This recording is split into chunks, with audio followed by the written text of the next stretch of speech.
alladzi arsala rasulahu bil huda wa dinil haqq liyudhhirahu 'alad dini kullih walau karihal kafirun. Asyhadu an la ilaha illallah wahdahu la syarikalah wa asyhadu anna Muhammadan abduhu wa rasuluh. Allahumma shalli wa sallim ala habibina nabiyyina Muhammadin ibn Abdillah wa ala alihi wa ashabihi wa man tabi'ahum bi ihsanin ila yaumil qiyamah. Anak sekalian yang dirahmati oleh Allah, alhamdulillah di Ramadan ini kita bisa ketemu lagi. Kalau enggak ketemu berarti ada dua kemungkinan ya. Kita kembali menghadap Allah atau memang enggak sekolah di sini. Gitu ya.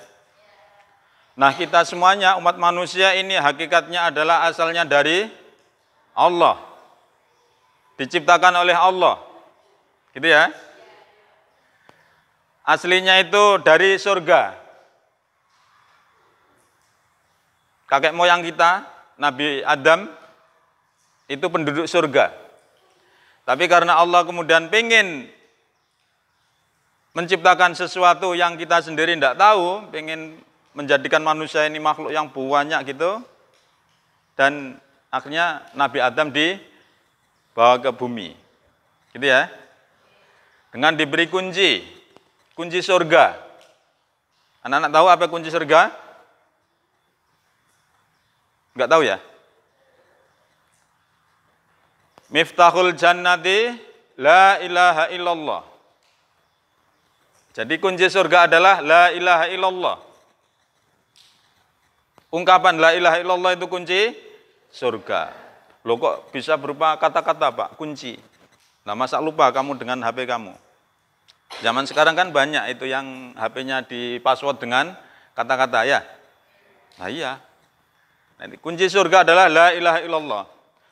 La ilaha illallah yang tidak cuma di dalam lisan, tapi juga di dalam hati dan perbuatan. Apa artinya la ilaha illallah? Hah? Tiada Tuhan yang hak disembah kecuali Allah. Jadi Allah satu-satunya zat yang hak disembah. Gitu ya. Selain Allah, apa ada yang bisa disembah? Enggak ada. Jadi Allah itu Tuhan pencipta kita yang harus kita sembah, yang harus kita mohoni pertolongan. Kamu sehari semalam minta pertolongan kepada Allah, melafalkan berapa kali? Berapa kali? Banyak kali, ya. Sehari semalam sholat berapa kali?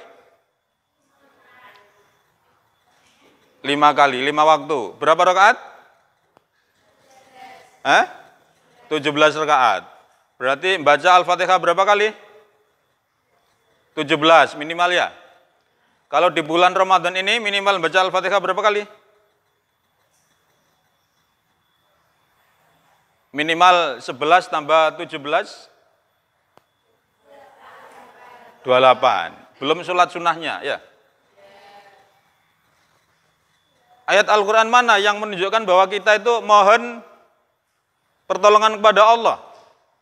Hanya menyembah kepada Allah dan mohon pertolongan kepada Allah. Ayo, kira-kira ayat mana? Di sini aja, Mas. Sini ya. Kita sering baca iyyaka na'budu. Apa artinya iyyaka na'budu? Iyyaka na'budu kok. Ayo, apa Tita? Iyyaka na'budu. Hanya kepadamu kami menyembah. Hanya kepadamu kami beribadah. Wa iyyaka nasta'in, dan hanya kepadamu kami mohon pertolongan. Iya kan? Sering ini kita ucapkan ini. Hanya kepada Allah kita menyembah dan hanya kepada Allah kita mohon pertolongan. Maka sekalian, ayat ini kita praktekkan dalam kehidupan sehari-hari, juga kita yakini. Gitu ya. Dan keyakinan itu di dalam hati ya. Nah, kembali. Kita akan kembali kepada Allah dengan melalui pintu gerbang yang namanya kematian. Jadi kematian itu adalah hal yang harus kita lalui. Itu pintu gerbang. Jadi kita ini sudah terlanjur hidup, maka nanti pasti akan mati. Gimana? Kamu siap mati enggak? Siap ya? Yang enggak siap mati, enggak usah hidup. Ya? Yang enggak siap mati, enggak usah hidup. Karena apa? Sudah takdir Allah itu, setiap yang bernyawa pasti akan mati. Yang sudah kadung hidup, ya suatu saat harus mati. Karena kembali kepada Allah melalui pintu kematian. Dan kita kembali kepada Allah itu harus ridha. Dan diridhoi oleh Allah. Ibaratnya kita pernah gak kamu pergi dari rumah karena sebuah urusan gitu ya? Kangen gak dengan orang tua kamu? Kangen ya. Ada di antara kamu yang kemudian takut ketemu orang tuanya? Enggak ya? Yang enggak takut itu karena dia selama di perjalanan pisah dengan orang tuanya itu amalannya baik gitu. Tapi kalau bayangkan kalau kemudian selama meninggalkan orang tuanya kemudian di tempat sana itu kemudian dia melakukan amalan yang jelek, bikin malu orang tuanya, kira-kira berani pulang enggak? Enggak berani gitu ya. Pengen enggak pulang saja. Tapi bagaimana lagi, wong harus pulang, ya. Harus kembali kepada Allah. Demikian juga kita di dunia ini. Kita diberi oleh Allah rahmat berupa ke dunia ini untuk beramal kebajikan. Sudah dinyalakan? Ya, nanti ini. Sudah tak siapkan sebenarnya ini.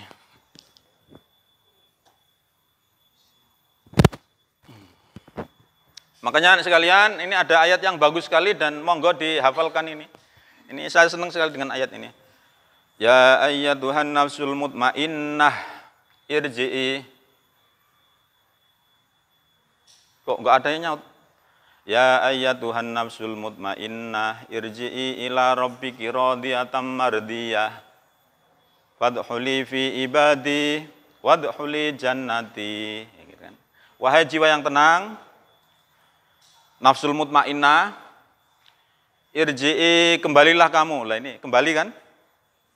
Ila rabbiki, kepada Tuhanmu. Radiyatan mardiyah, dengan ridho dan diridhoi. Ridho itu maksudnya kita meninggalkan dunia ini dengan ikhlas, ridho. Seluruh barang-barang keduniawian kita lepaskan. Makanya orang mati itu kan gini kan? Enggak ada orang mati kemudian gini. Lemes. Menunjukkan apa? Urusan duniawi dilepaskan, emas, perak, suami yang cakep dan sebagainya dilepaskan semuanya. Kembali kepada Allah dengan ridho.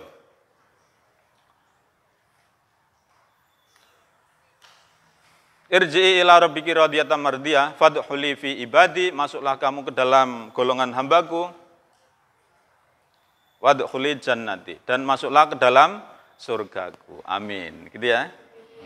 Ada juga ayat yang indah sekali itu. Ini saya jadi terkenang dengan teman saya ini dulu, teman satu masjid gitu. Kalau sholat subuh itu selalu baca surat ini. Surat Az-Zumar itu. Gimana? Kok lupa saya malahan. Intinya orang beriman itu dihalau oleh Allah. Wasiyaqal ladzina taqau ilal jannati zumara hatta idza ja'uha wa futihat abwabuha wa qala khazanatuha salamun alaikum, dan seterusnya. Lihat nanti di surat Az-Zumar ya. Indah sekali. Makanya di Muhammadiyah diajari bahasa Arab kamu itu. Supaya apa? Supaya kalau baca Al-Quran itu bisa nyambung, gitu ya? Bisa? Oh iya. Nah, hadirin sekalian, ini boneka. Coba. Yang takut tadi silakan pegang ini. Nanti takutnya hilang. Biasanya keluingi? Sampun ya. Coba tak buktikan, tak tunjuk secara acak saja ya. Kamu? Enggak, depannya. Ya. Enggak apa-apa, nanti orang tuamu, bapak kamu akan seperti ini. Silakan dipegang. Dilihat mukanya. Ya. Ini jenazah laki-laki atau perempuan, Mas? Perempuan ya. Sip. Nah, jadi karena kita ini sudah duduk. Karena kita ini perempuan, kalau jenazah ya jenazah perempuan, ya. Nanti pun kalau kita ngeramut jenazah, yang kalian ramut itu pun perempuan. Kenapa kita kok perlu bisa ini? Supaya nanti kalau sewaktu-waktu family kita ada yang wafat, ternyata yang bagian ngurusi jenazah berhalangan, ya sudah kamu saja itu, ya. Nanti bersama-sama teman yang lain gitu ya. Karena apa? Ngurusi jenazah itu hukumnya fardu kifayah. Apa artinya kifayah? Fardu kifayah, yang fardu kalau kewajiban yang jika sudah dilakukan oleh orang lain, yang nggak ikut ngeramut ini nggak dosa. Tapi kalau nggak ada satu desa itu nggak ada yang ngeramut sama sekali, orang satu desa itu dosa kabeh. Karena apa? Ada mayat orang Islam kok nggak ada yang ngeramut, gitu ya. Makanya nanti anak sekalian harus siap untuk ngeramut jenazah. Sudah itu sungguhan ya? Sudah berani ya? Berani. Sudah. Misalnya kamu di antara kamu nanti ada yang janjian sama suaminya, Mas, demi cintaku padamu, Mas. Nanti kita janjian ya. Kamu kalau wafat duluan, saya nanti menyucikan kamu. Kalau jenengan yang wafat, saya nyucikan. Kalau saya yang wafat, jenengan yang nyucikan saya. Tidak ada yang boleh lihat. Cuma kamu saja, begitu ya. Boleh, suami istri boleh saling menyucikan. Gitu. Nah, anak sekalian, tadi di mukadimah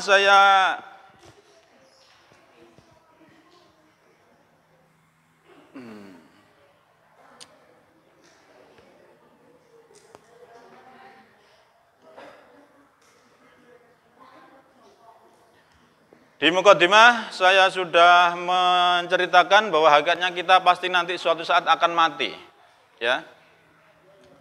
Dan kalau sudah mati ya harus kewajiban yang hidup ngrumat yang mati itu.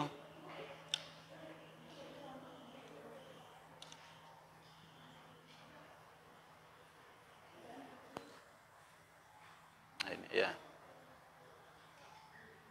Perawatan jenazah.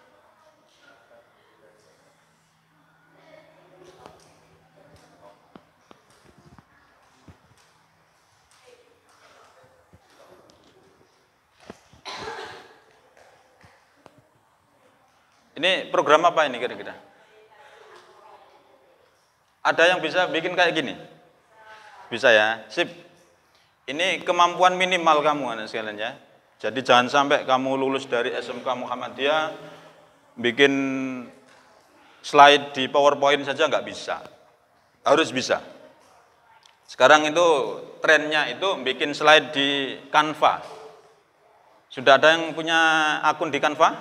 Kamu? Punya ya? Biasa ngedit apa kamu? Logo ya?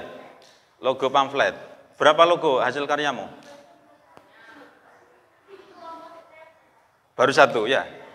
Siapa yang sudah ngedit logo lebih dari 10? Belum ya? Itu saya anjurkan, lanjutkan itu. Hobi kamu ngedit-ngedit logo itu. Di internet itu ada situs namanya 101.com. Itu tempat menjual karya-karya logo. Nah, sekali logo dijual itu laku $100. $100 Amerika. Berapa juta itu? 100. $100. Sekarang $1 kira-kira 15.000. 15.000 kali 100 berapa? 1.500.000 kan? Iya kan? Itu uang itu ya. Makanya silakan dilanjutkan itu.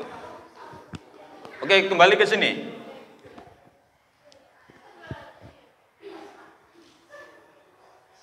Perawatan jenazah.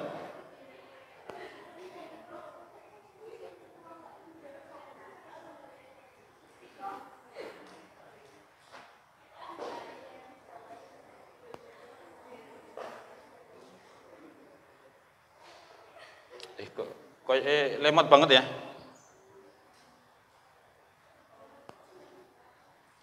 Kulo ini nggak bisa ini.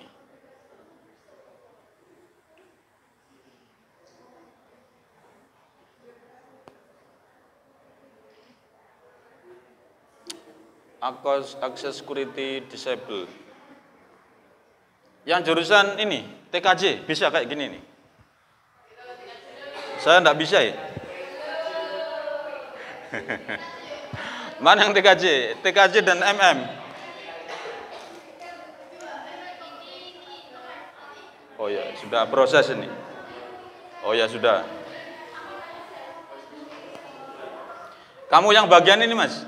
Kebawakan, ya.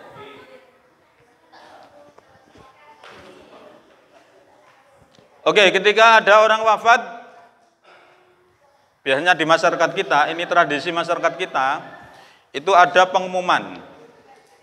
Pengumuman bahwa ada orang wafat. Masyarakat RT 3 harap bersama-sama untuk ngurus jenazah. Begitu. Maka kemudian masyarakat bersama-sama. Kemudian tradisi, ini tradisi juga sekalian ya. Ibu-ibu kemudian datang ke tempat jenazah itu sambil bawa beras. Ya, itu tradisi ya. Zaman Nabi apa ada? Enggak ada, tapi enggak dosa ya. Enggak apa-apa, itu nyumbang ini, nyumbang ya pokoknya sebagai ungkapan turut berduka atas kewafatan beliau itu. Itu takziah. Takziah adalah berkunjung pada keluarga yang meninggal dunia. Hukumnya sunnah, bahkan menjadi wajib kalau tidak ada yang melakukan. Apabila jenazah muslim tidak ada yang mengurusnya. Takziah sebaiknya dilakukan sebelum jenazah dimakamkan.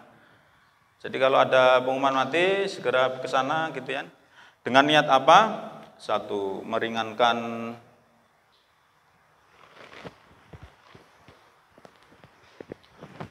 oh iya, kita ya, tak kira iki. Meringankan penderitaan orang-orang yang wafat itu. Itu rasanya luar biasa loh anak sekalian ya. Kita datang ke orang yang berduka, itu wah, akhirnya mereka akan, sudah cukup Mas. Mereka akan senang sekali kita datangi, gitu ya. Nah, ketika takziah itu kita harus menjaga kesopanan sekalian ya. Lagi Mas, next. Next sih guna nih Mas. Pit, gitu ya. Oh iya, itu juga bisa ya. Kok responnya kok? Oh, takziah hendaknya nah ini. Dasar melakukan takziah. Durung ya? Oh, ditulis. Wah, ini lama berarti nanti ya. Segini saja, tak terangkan nanti kamu tulis dari pemahaman kamu dari ucapan saya. Ya. Lah ini kalau kamu nyontoh itu ya sehari ya enggak selesai itu. Ya. Nanti filenya tak kasihkan ke kamu. HP kamu bisa baca PDF apa bisa baca ini PowerPoint? PDF ya. Jadi nanti tak itu convert dulu menjadi PDF. Kemudian tak kirim ke kamu ya. Sekarang silakan perhatikan. Kalau pengen nulis silakan ditulis dari kesimpulan kamu. Nah diharapkan nanti ketika takziah itu ternyata kok petugas yang memandikan belum ada, ya kamu ada kesempatan itu, kesempatan memandikan dan sebagainya ya. Pokoknya masyarakat itu bekerja sama. Satu, ada yang menyiapkan peralatan memandikan, ada kain-kain ini disiapkan, ada kapur barus, ada yang tuku ke tempat itu beli kafan ya. Kemudian disiapkan semuanya. Ini dasarnya ini. An Abi Hurairah radhiyallahu anhu qala Rasulullah sallallahu alaihi wasallam man syahidal janazata hatta yusalliha 'alaiha falahu qiratan wa man syahidaha hatta yuftana tudfana hatta tudfana falahul qiratani. Ya Rasulullah qala ayul qiratain? Ini masalahnya fontnya ini yang lari-larian sekalian ya. Jadi kan bingungkan ini. Karena apa, ini HP-nya ini di HP Latin, kemudian font Arab itu kan ada font tersendiri gitu ya. Intinya apa? Orang yang mendatangi orang takziah, kemudian ikut menyolatkan, itu dapat 1 qirot, pahala 1 qirot. Orang yang sampai ikut menguburkan ke pekuburan, itu dapat 2 qirot. Nah, qirot itu apa? Qirot itu seukuran gunung Uhud pahalanya. Jadi kan besar sekali ya. Nah itu, pahala kebajikan. Itu pahala orang yang mengantarkan jenazah, orang yang menyolatkan jenazah. Lagi mas.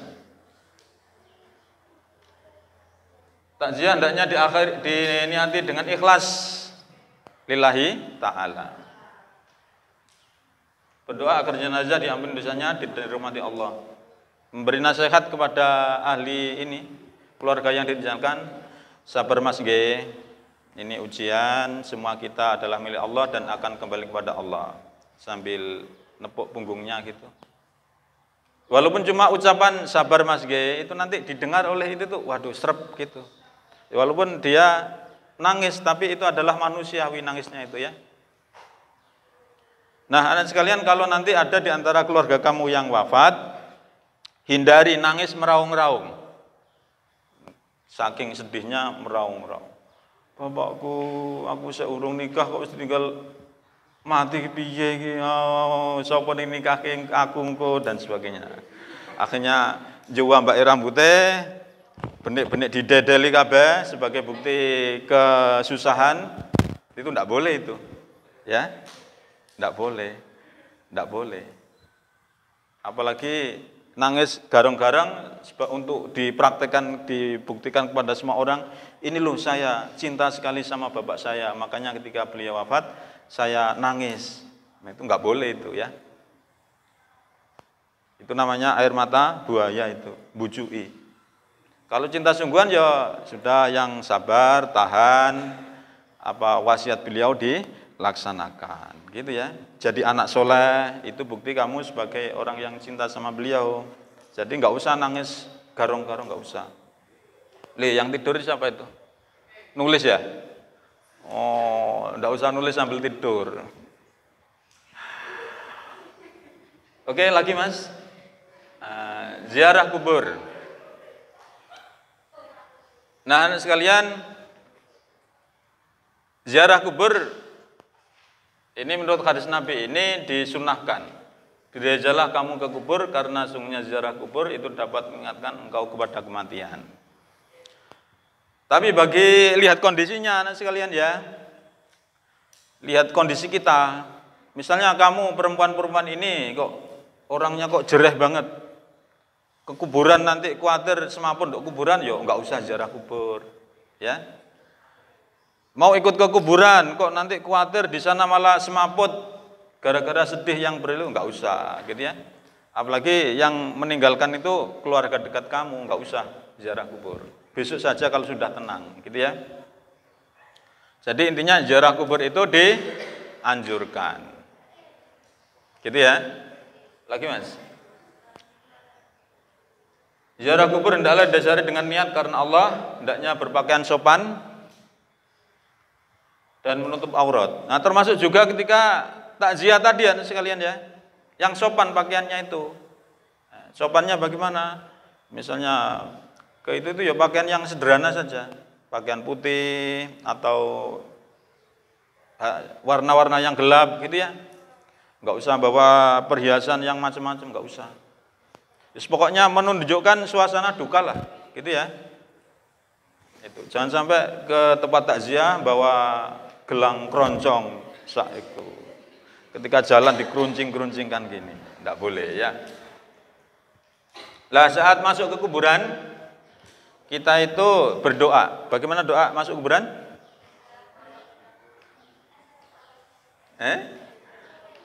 Assalamualaikum ya ahlad diyar. Terus fa insyaallahi lahiqun.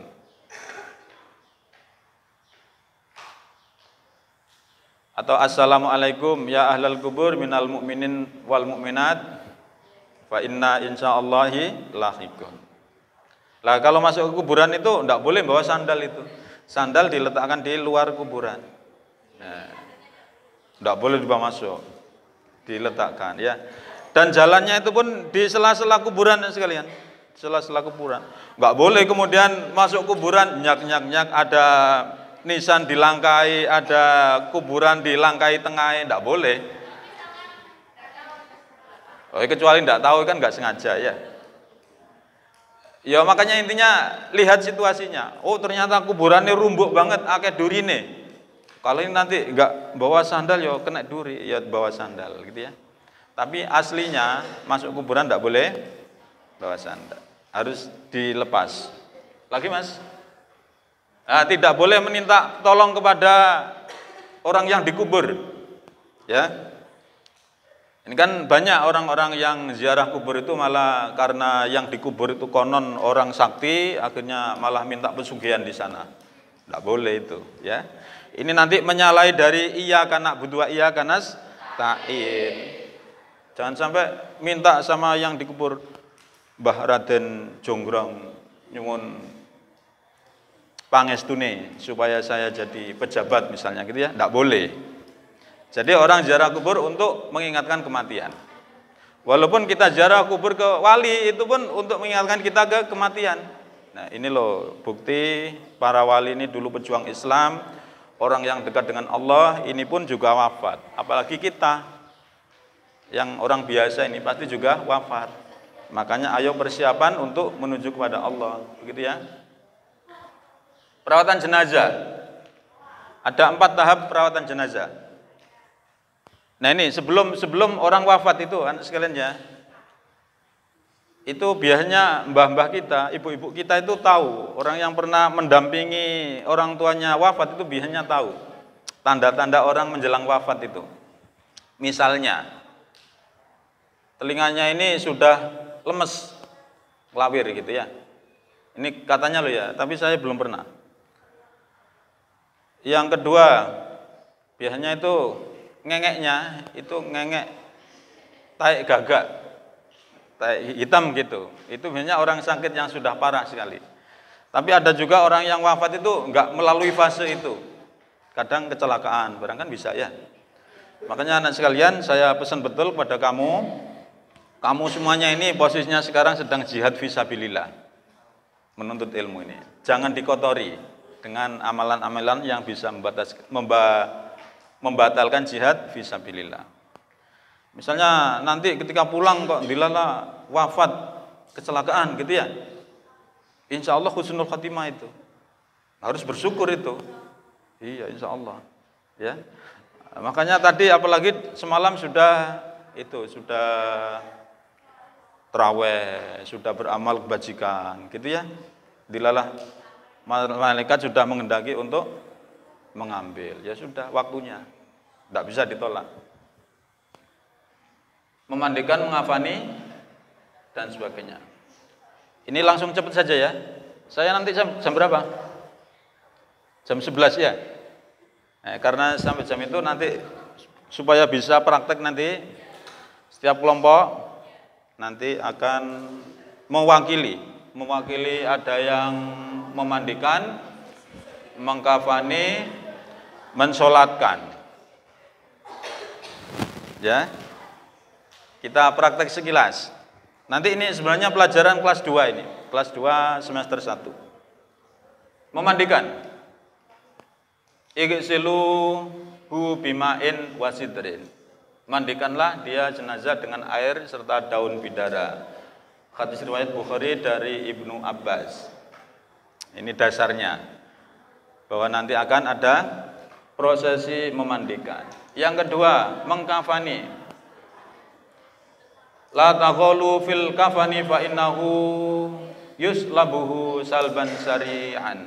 Janganlah kamu lebih-lebihkan untuk kafan karena sungguhnya kafan itu akan hancur. Nah ini.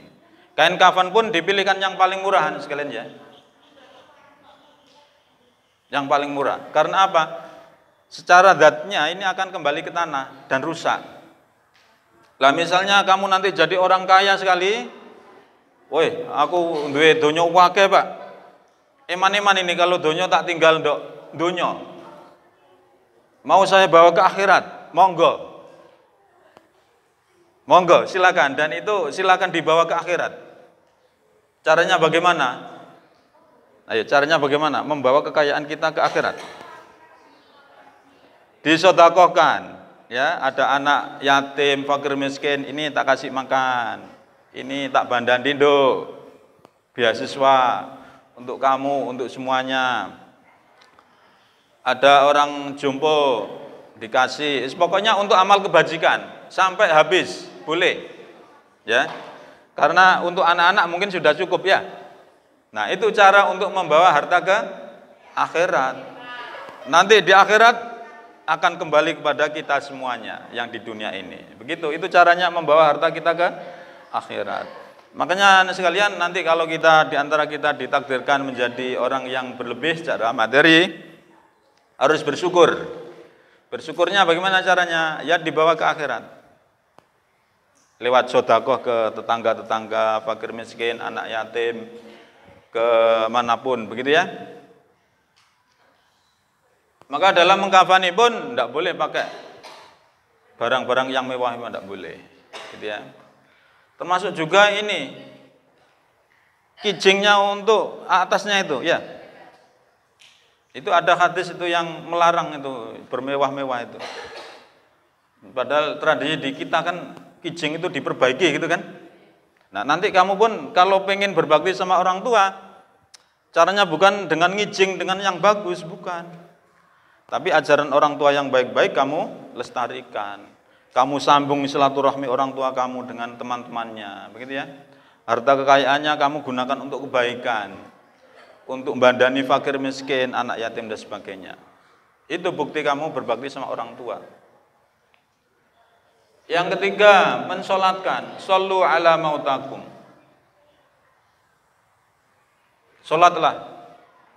Solatkanlah mayit-mayit di antara kalian. Nah, di antara kita jangan sampai tidak pernah sholat, jangan sampai ya. Semuanya harus sholat. Sungguhan sholat? Sungguhan? Oke, alhamdulillah. Saya percaya. Nanti kalau saya ditanya oleh Allah, Pak Kholik, itu kok ada muridmu yang nggak sholat itu bagaimana? Lah dulu tak tanya, sudah bilang sholat ya Allah. Saya tidak tahu itu, ya tanggung jawabnya sendiri, gitu ya. Oke, selanjutnya menguburkan.